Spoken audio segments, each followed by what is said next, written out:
अस्सलाम वालेकुम स्टूडेंट्स। आज केमिस्ट्री 9th हमारा लेक्चर नंबर है 5 और हमारा टॉपिक है variation of ionisation energy in periodic table. इसमें सबसे पहले हम देखेंगे variation of ionisation energy in groups के ग्रुप्स में आयोनाइजेशन एनर्जी कैसे तब्दील होती है और क्या ट्रेंड है इसका, ये डिक्रीज होती है या इंक्रीज होती है।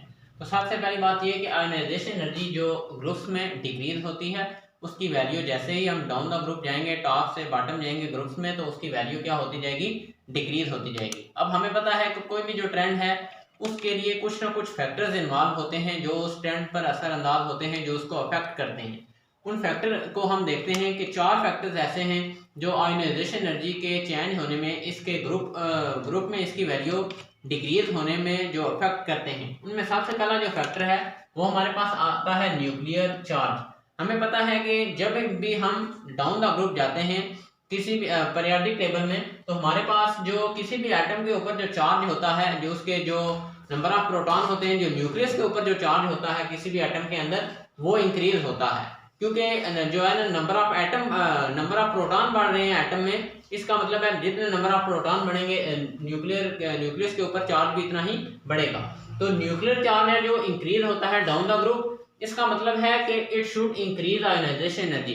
इसकी वजह से आयोनाइजेशन एनर्जी की वैल्यू क्या होनी चाहिए, वो भी इंक्रीज होनी चाहिए। उसकी वजह क्या है, उसकी वजह यह है कि हमारे पास जितने ज्यादा प्रोटॉन होंगे, न्यूक्लियस पे जितना ज्यादा चार्ज होगा, वो हमारे पास जो वैलेंस इलेक्ट्रॉन है उनको उतने ही ज्यादा अपनी तरफ अट्रैक्ट करेंगे। न्यूक्लियस के ऊपर जितना ज्यादा चार्ज होगा, न्यूक्लियस के अंदर जितने ज्यादा प्रोटॉन होंगे, वो इतना ही ज्यादा क्या करेंगे, वैलेंस इलेक्ट्रॉन को अपनी तरफ अट्रैक्ट करेंगे।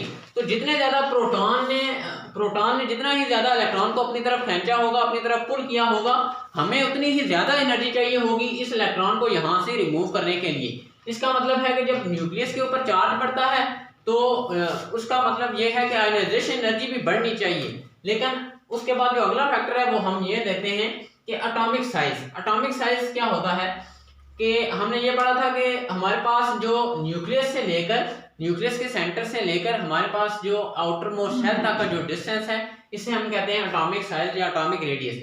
अब हमें पता है कि जब हम डाउन द ग्रुप जाते हैं किसी भी ग्रुप में जब हम नीचे जाते हैं टॉप से बॉटम, तो हमारे पास atomic size increase due to addition of new shell, कि एक नया शेल आता है जिसकी वजह से एटम का साइज बढ़ जाता है। फॉर एग्जांपल हमारे पास ये एक एटम है, हाइड्रोजन एटम। अब हमें पता है हाइड्रोजन में एक ही इलेक्ट्रॉन है, इसके साथ साथ एक हमारे पास जो दूसरा एटम है वो है लिथियम एटम। तो लिथियम में हमें पता है कि 3 इलेक्ट्रॉन हैं। अब आपने देखा कि हमारे पास लिथियम में क्योंकि जो शेल है, शेल की तादाद बढ़ चुकी है, एक नया शेल ऐड हो चुका है, इसकी वजह से लिथियम का साइज बड़ा है और हमारे पास हाइड्रोजन का साइज छोटा है। तो हाइड्रोजन का जो हमारे पास साइज छोटा है और लिथियम का साइज बड़ा है। अब इसकी वजह से क्या होगा, electron goes away from nucleus, electron nucleus से इतने ही दूर जाएंगे कि ये जो हमारे पास हाइड्रोजन का इलेक्ट्रॉन है ये न्यूक्लियस के करीब है, जो वैलेंस इलेक्ट्रॉन है, लेकिन जो लिथियम का हमारे पास वैलेंस इलेक्ट्रॉन है वो न्यूक्लियस से काफी दूर है, हाइड्रोजन की निस्बत काफी दूर है। इसका मतलब क्या हुआ कि आयोनाइजेशन एनर्जी शुड डिक्रीज, कि जितना ही ज्यादा इलेक्ट्रॉन इस न्यूक्लियस से दूर होंगे, हमें इतनी ही आसानी होगी कि हम उस इलेक्ट्रॉन को वहां से रिमूव कर सकें, वैलेंस शेल से रिमूव कर सकें। इलेक्ट्रॉन इस न्यूक्लियस से जितने दूर होंगे उन्हें वहां से रिमूव करना इतना ही इजी होगा हमारे लिए। इसका मतलब यह है कि हमें आयोनाइजेशन एनर्जी कम देनी पड़ेगी इलेक्ट्रॉन को रिमूव करने के लिए। इसका मतलब है आयोनाइजेशन एनर्जी की वैल्यू क्या होनी चाहिए, डिक्रीज होनी चाहिए। अब उसके बाद जो हमारे पास अगला फैक्टर है वो क्या आता है, वो आता है शील्डिंग इफेक्ट। शील्डिंग इफेक्ट हमें पता है कि जो हमारे पास जो इनर शेल्स होते हैं, ये इनर शेल है जो न्यूक्लियस के दरमियान और वैलेंस शेल के दरमियान जो इनर इलेक्ट्रॉन होते हैं वो क्या करते हैं कि ये न्यूक्लियस इन इलेक्ट्रॉन को अपनी तरफ खींचता है। तो ये जो दरमियान वाले इलेक्ट्रॉन है ये इस इलेक्ट्रॉन को इस न्यूक्लियस की तरफ ज्यादा खींचे जाने से रोकते हैं, इसे शील्ड करते हैं, इसे हम कहते हैं शील्डिंग इफेक्ट। अब क्या होगा कि number of inner electron increase, कि जैसे ही हम डाउन द ग्रुप जाते हैं number of inner electron increase होते हैं। मिसाल के तौर पे ये हमने देखा कि इनर इलेक्ट्रॉन जो लिथियम में है वो है 2। अब हमने आगे जाना है, इससे हम सोडियम पे जाते हैं।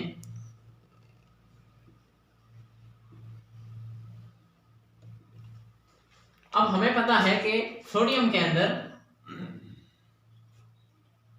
पहले शेल में 2 इलेक्ट्रॉन, दूसरे में 8 इलेक्ट्रॉन, और तीसरे शेल में 1 इलेक्ट्रॉन है। अब देखें नंबर ऑफ इनर इलेक्ट्रॉन कैसे इंक्रीज हुए। लिथियम के अंदर जो नंबर ऑफ इनर इलेक्ट्रॉन है, जो न्यूक्लियस और वैलेंस शेल के दरमियान जो इलेक्ट्रॉन मौजूद है वो है 2।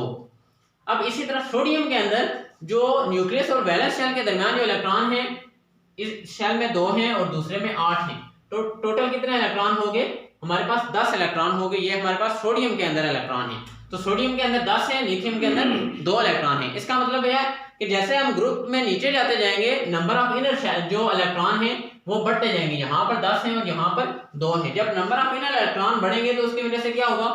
Shielding effect increase, shielding effect बढ़ेगा। मतलब ये कि ये जो जितने ज्यादा इनर इलेक्ट्रॉन होंगे वो इतना ही ज्यादा न्यूक्लियस को रोकेंगे कि वो इन इलेक्ट्रॉन को, इन वैलेंस इलेक्ट्रॉन को अपनी तरफ खींच सके। ये जो लास्ट शेल में जो इलेक्ट्रॉन है इन्हें अपनी तरफ खींच सके। अब इसकी वजह से क्या होनी चाहिए कि ionisation energy should decrease, ionisation energy की वैल्यू कम होनी चाहिए। जितना न्यूक्लियस इन इलेक्ट्रॉन को अपनी तरफ कम खींचेगा, हमें उतनी ही कम एनर्जी चाहिए होगी कि हम इन इलेक्ट्रॉन को अपनी तरफ इन इलेक्ट्रॉन को वहां से एटम से रिमूव कर सकें। जितना न्यूक्लियस इस इलेक्ट्रॉन को अपनी तरफ ज्यादा खींचेगा, हमें उतनी ही ज्यादा एनर्जी चाहिए होगी कि हम इलेक्ट्रॉन को जो है वहां से रिमूव कर सकें। इसका मतलब ये हुआ कि हमारे पास आयोनाइजेशन एनर्जी की वैल्यू डिक्रीज होती है जब शील्डिंग इफेक्ट इंक्रीज होता है। अब उसके बाद जो अगला फैक्टर है वो क्या है कि number of electron in outermost subshell. या आउटर मोस्ट जो हमारे पास सब शेल है उसके अंदर नंबर ऑफ इलेक्ट्रॉन कितने हैं कि वो हमारे पास हाफ फील्ड है। मतलब ये कि अगर उसमें 6 इलेक्ट्रॉन आ सकते हैं, अगर उसमें 2 इलेक्ट्रॉन आ सकते हैं, अगर उसमें 8 इलेक्ट्रॉन आ सकते हैं, 18 इलेक्ट्रॉन आ सकते हैं, कितने इलेक्ट्रॉन आ सकते हैं? जितने भी इलेक्ट्रॉन आ सकते हैं उन इलेक्ट्रॉन को वहां से रिमूव करने के लिए वो हमारे पास हाफ फील्ड है या कंप्लीटली फील्ड है। इस इलेक्ट्रॉन को हाफ फील्ड है वो या कंप्लीटली फील्ड है। तो अगर वो हाफ फील्ड है तब भी क्या होगा कि उसमें से इलेक्ट्रॉन को रिमूव करना हमारे लिए इजी होगा, अगर वो हमारे लिए मुश्किल होगा। और अगर वो हमारे पास कंप्लीटली फील्ड है तब भी इलेक्ट्रॉन को रिमूव करना हमारे लिए क्या होगा? मुश्किल होगा। इसका मतलब ये हुआ कि आयोनाइजेशन एनर्जी की वैल्यू क्या होगी? इंक्रीज होगी। जब हमारे पास जो हाफ फील्ड हमारे पास सब शेल है या कंप्लीटली फील्ड हमारे पास सब शेल होगा तो आयोनाइजेशन एनर्जी की वैल्यू क्या होनी चाहिए? इंक्रीज होनी चाहिए। क्योंकि हमें इलेक्ट्रॉन को रिमूव करने के लिए, अगर कंप्लीटली फील्ड है तो बहुत ज्यादा एनर्जी चाहिए हमें इलेक्ट्रॉन को रिमूव करने के लिए। तो जितनी ज्यादा हमें एनर्जी चाहिए इसका मतलब है वो आयोनाइजेशन एनर्जी है, तो उसकी वैल्यू उतनी ही इंक्रीज होगी। लेकिन अब हमने ये देखा कि हमारे पास यहाँ पर 2 फैक्टर ऐसे हैं जो जिनकी वजह से आयोनाइजेशन एनर्जी को इंक्रीज होना चाहिए। वो है न्यूक्लियर चार्ज, इसकी वजह से आयोनाइजेशन एनर्जी को क्या होना चाहिए? इंक्रीज होना चाहिए। हमारे पास न्यूक्लियर चार्ज की वजह से आयोनाइजेशन एनर्जी को इंक्रीज होना चाहिए। उसके बाद दूसरी चीज हमारे पास एटॉमिक साइज है। तो एटॉमिक साइज की वजह से आयोनाइजेशन एनर्जी को क्या होना चाहिए? डिक्रीज होना चाहिए। उसके बाद हमारे पास तीसरी है शील्डिंग इफेक्ट। शील्डिंग इफेक्ट की वजह से क्या होना चाहिए? आयोनाइजेशन एनर्जी को डिक्रीज होना चाहिए। उसके बाद number of electron in outermost subshell हैं, तो इनकी वजह से हमारे पास जो आयोनाइजेशन एनर्जी है उसे क्या होना चाहिए? इंक्रीज होना चाहिए। हमारे पास 2 फैक्टर हैं जिनकी वजह से आयोनाइजेशन एनर्जी को इंक्रीज होना चाहिए और 2 की वजह से डिक्रीज होना चाहिए। अब हमने इन सब का कंबाइन इफेक्ट, सबका एक जैसा असर देखना है वो कैसा है। तो इन सब का जो कंबाइन इफेक्ट है उसकी वजह से क्या होता है कि जो फोर्स ऑफ अट्रैक्शन है, जो कशिश की जो फोर्स है between nucleus and outer most electron, इस न्यूक्लियस के दरमियान और ये जो आउटर मोस्ट इलेक्ट्रॉन है इसके दरमियान जो फोर्स है वो क्या होती है? डिक्रीज होती है। इसका मतलब ये हुआ कि जितनी कम फोर्स के साथ न्यूक्लियस इन इलेक्ट्रॉन को अपनी तरफ खींचेगा, इन इलेक्ट्रॉन को अपनी तरफ खींचेगा, ये इलेक्ट्रॉन उतने ही न्यूक्लियस से दूर होते जाएंगे। जितने ये इलेक्ट्रॉन दूर होंगे हमें उतनी ही कम एनर्जी चाहिए होगी इन इलेक्ट्रॉन को रिमूव करने के लिए। जितने ये इलेक्ट्रॉन न्यूक्लियस के करीब होंगे हमें उतने ही ज्यादा एनर्जी चाहिए इन इलेक्ट्रॉन को रिमूव करने के लिए। तो जब फोर्स ऑफ अट्रैक्शन न्यूक्लियस के दरमियान और आउटर मोस्ट इलेक्ट्रॉन के दरमियान फोर्स ऑफ अट्रैक्शन कम होगी, इसका मतलब है कि इलेक्ट्रॉन न्यूक्लियस से काफी दूर है। जब इलेक्ट्रॉन न्यूक्लियस से दूर होगा तो हमें क्या होगा कि कम एनर्जी चाहिए होगी इलेक्ट्रॉन को किसी भी एटम से रिमूव करने के लिए। तो आयोनाइजेशन एनर्जी का जो ट्रेंड है वो अलोंग द ग्रुप क्या होता है? वो डिक्रीज होती है आयोनाइजेशन एनर्जी जब हम टॉप से बॉटम में जाते हैं पीरियोडिक टेबल में। अब उसके बाद हमने देखना है कि variation of ionisation energy in periods, कि पीरियड्स में आयोनाइजेशन एनर्जी का क्या ट्रेंड होता है। अब हमने देखना है कि आयोनाइजेशन एनर्जी का जो ट्रेंड है वो पीरियड्स में क्या है। हम पढ़ रहे हैं trend of ionisation energy in periodic table, पहले हमने ग्रुप्स में पढ़ा, अब हमने देखना है पीरियड में इसका क्या ट्रेंड होता है। तो आयोनाइजेशन एनर्जी जो होती है वो इंक्रीज होती है from left to right in period में आयोनाइजेशन एनर्जी क्या होती है?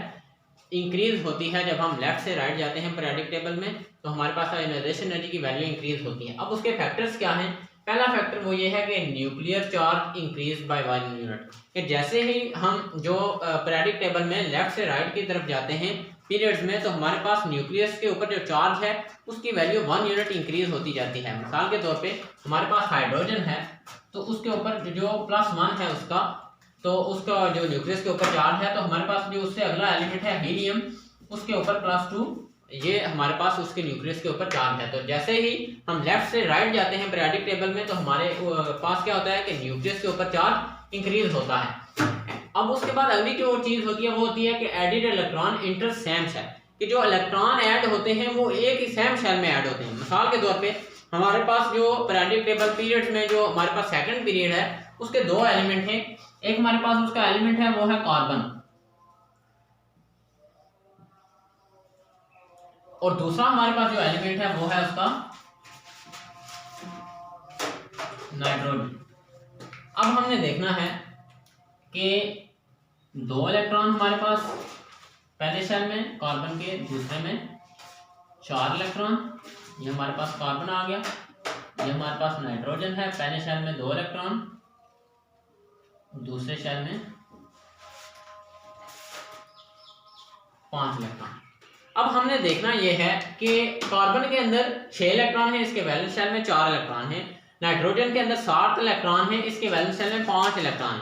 लेकिन एक चीज जो दोनों में कॉमन है कि इसके अंदर भी 2 शेल हैं और इसके अंदर भी 2 शेल हैं, ठीक है। मतलब ये कि नंबर ऑफ शेल इंक्रीज नहीं हो रहे, जो इलेक्ट्रॉन इसके अंदर एक जो इजाफी इलेक्ट्रॉन ऐड हुआ है नाइट्रोजन के अंदर, वो भी उसी शेल के अंदर ही मौजूद है, वो कोई नया शेल नहीं आया। जब शेल का जो नंबर है वो इंक्रीज नहीं होता तो इसकी वजह से क्या होता है कि शील्डिंग इफेक्ट पर कोई भी असर नहीं पड़ता, शील्डिंग इफेक्ट सेम रहता है, उसकी वैल्यू चेंज नहीं होती। हमने शील्डिंग इफेक्ट में भी पढ़ा था कि जो हमारे पास शील्डिंग इफेक्ट की वैल्यू है, जब हम लेफ्ट से राइट जाते हैं पीरियड में तो उसकी वैल्यू इंक्रीज नहीं होती। अब इसकी वजह से क्या होगा कि शील्डिंग इफेक्ट इंक्रीज नहीं हुआ, एटम का साइज डिक्रीज हो रहा है। एटम का साइज डिक्रीज इसलिए हो रहा है कि हमारे पास न्यूक्लियस के ऊपर चार्ज तो बढ़ रहा है, लेकिन नंबर ऑफ शेल नहीं बढ़ रहे, शेल की तादाद नहीं बढ़ रही। तो जब शेल की तादाद नहीं बढ़ रही तो न्यूक्लियस क्या करेगा, न्यूक्लियस के ऊपर चार्ज तो बढ़ रहा है, वो न्यूक्लियस ज्यादा फोर्स के साथ इन इलेक्ट्रॉन को अपनी तरफ खींचेगा। वो जितनी ज्यादा अपनी फोर्स के साथ इन इलेक्ट्रॉन को अपनी तरफ खींचेगा, एटम का साइज उतना ही डिक्रीज होगा और इलेक्ट्रॉन न्यूक्लियस के इतने ही ज्यादा करीब आएंगे। और जितने ज्यादा इलेक्ट्रॉन न्यूक्लियस के करीब होंगे हमारे पास, जितने ज्यादा इलेक्ट्रॉन न्यूक्लियस के करीब होंगे, हमें उतनी ही ज्यादा एनर्जी चाहिए होगी इलेक्ट्रॉन एटम को देने के लिए, ताकि हम उस एटम में से इलेक्ट्रॉन को रिमूव कर सकें। जितने ज्यादा इलेक्ट्रॉन न्यूक्लियस के करीब होंगे, हमें उतनी ही ज्यादा एनर्जी चाहिए होगी इलेक्ट्रॉन को रिमूव करने के लिए उस एटम में से, क्योंकि जो न्यूक्लियस है वो उन्हें अपनी तरफ खींच रहा है, तो वो जब अपनी सारी फोर्स लगा रहा है तो हमें बहुत ज्यादा एनर्जी चाहिए होगी इलेक्ट्रॉन को उस एटम में से या उस आयन में से रिमूव करने के लिए। तो आयनाइजेशन एनर्जी का जो ट्रेंड है इन पीरियड वो क्या होता है कि आयनाइजेशन एनर्जी इंक्रीज होती है from left to right in period. अभी हमारा जो टॉपिक है वो है trend of ionization energy in periodic table. सबसे पहले हमने ग्रुप में देखा कि जो आयनाइजेशन एनर्जी की वैल्यू है वो क्या होती है कि डिक्रीज होती है डाउन द ग्रुप। तो आप देखें कि ये हमारे पास जो एक टेबल दिया गया है, हमारे पास ग्रुप 1, 2 और 17। तो सबसे पहले हमारे पास जो ग्रुप 1 में जो एलिमेंट है वो है लिथियम। तो लिथियम की जो आयनाइजेशन एनर्जी है वो देखें 520 है। अब उसके बाद जब हम डाउन जा रहे हैं तो सोडियम की 496 है, पोटाशियम की 419 है, रुबिडियम की 403 है। तो जैसे हम डाउन द ग्रुप जा रहे हैं हमारे पास जो आयनाइजेशन एनर्जी की वैल्यू है वो डिक्रीज हो रही है। तो डाउन द ग्रुप क्या होती है, आयनाइजेशन एनर्जी की वैल्यू डिक्रीज होती है। अब उसके बाद जो अगली चीज़ हमने पढ़ी वो हमने ये पढ़ी कि आयनाइजेशन एनर्जी की वैल्यू वो इंक्रीज होती है जब हम लेफ्ट से राइट जाते हैं पीरियड में। अब उसकी जो एग्जांपल है वो हमारे पास ये है कि देखें ये हमारे पास फर्स्ट पीरियड के एलिमेंट हैं। जो सबसे पहले है हाइड्रोजन। तो हाइड्रोजन की जो आयनाइजेशन एनर्जी है वो है 1313। अब उसके बाद जो हमारे पास अगला एलिमेंट है वो है हीलियम। तो हीलियम की जो आयनाइजेशन एनर्जी है वो है 2377। तो आयनाइजेशन एनर्जी लेफ्ट से राइट जब हम पीरियड में जा रहे हैं तो उसकी वैल्यू क्या हो रही है, इंक्रीज हो रही है। तो आयनाइजेशन एनर्जी की वैल्यू जब हम डाउन द ग्रुप जाते हैं तो उसकी वैल्यू डिक्रीज होती है, और जब हम जो टॉप से बॉटम जाते हैं ग्रुप में तो आयनाइजेशन एनर्जी की वैल्यू क्या होती है, वो टॉप से बॉटम जाएंगे तो हमारे पास वैल्यू डिक्रीज होगी, और लेफ्ट से राइट जाएंगे तो आयनाइजेशन एनर्जी की वैल्यू क्या होगी, इंक्रीज होगी। तो ये हमारा आज का टॉपिक था कि trend of ionization energy in periodic table. उम्मीद है आपको इसकी इंशाल्लाह बेहतर समझ आ गई होगी। अगर कोई क्वेश्चन है तो वो आप क्वेश्चन आंसर सेशन में जो है पूछ सकते हैं। तो आप ये किया करेंगे, जो जितने भी इंपॉर्टेंट पॉइंट्स हैं उन्हें नोट कर लिया करें ताकि आपको अच्छे तरीके से समझ आए, और अगर आपको कोई कंफ्यूजन हो और हम उस कंफ्यूजन को दूर भी कर सकें। किसी भी किस्म की जो कंफ्यूजन है वो उस वक्त दूर होगी जब आप क्या करेंगे, इंपॉर्टेंट जो पॉइंट्स हैं उन्हें नोट कर लेंगे, जो सारी जो चीज़ें हैं वो आप अच्छे तरीके से समझ लेंगे, फिर इंशाल्लाह आपको समझ आ जाएगी। नहीं तो आपकी कंफ्यूजन को दूर कर दिया जाएगा।